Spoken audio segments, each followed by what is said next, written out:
Hi my friends, welcome to Nesafolo.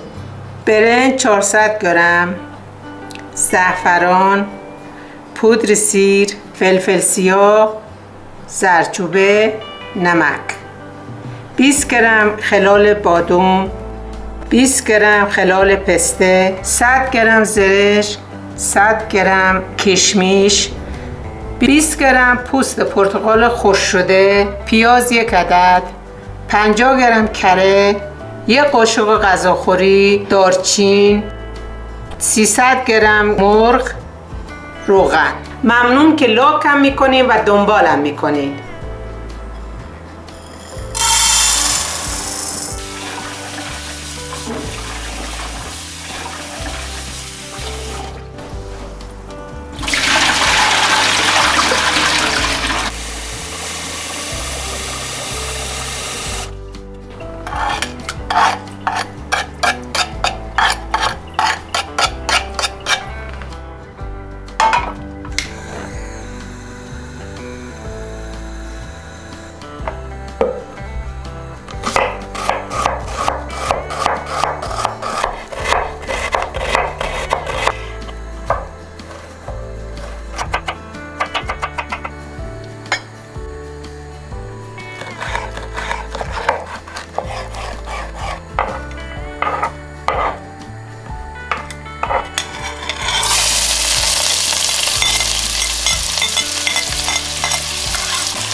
پوست پرتقال رو 3 بار باید بجوشونیم، آبشو بریزیم دور.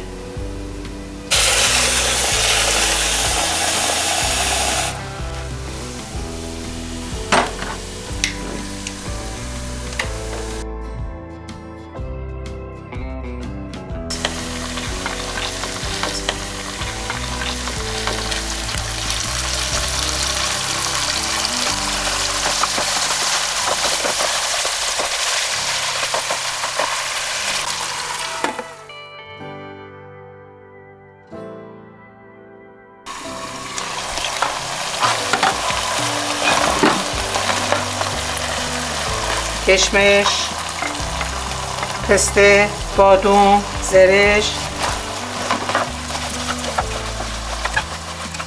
ادویه رو همه رو میریزیم.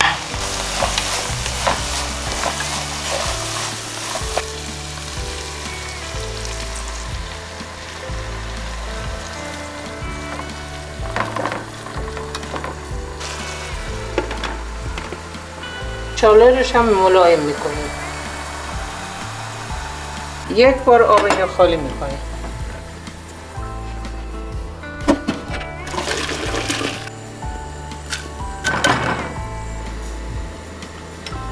بار دوم جوشیده بشه.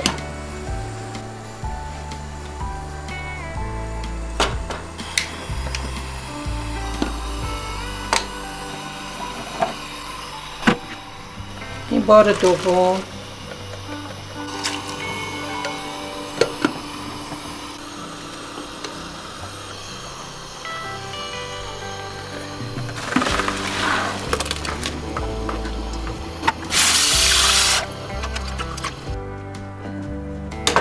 پوست پرتقالمون هم آماده شد.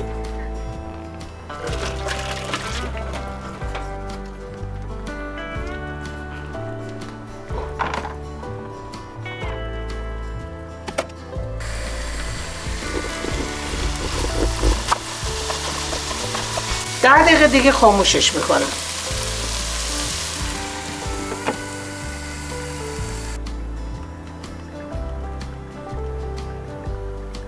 زعفران رو میریزم.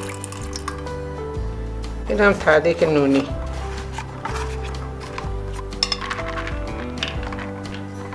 این هم دارچین.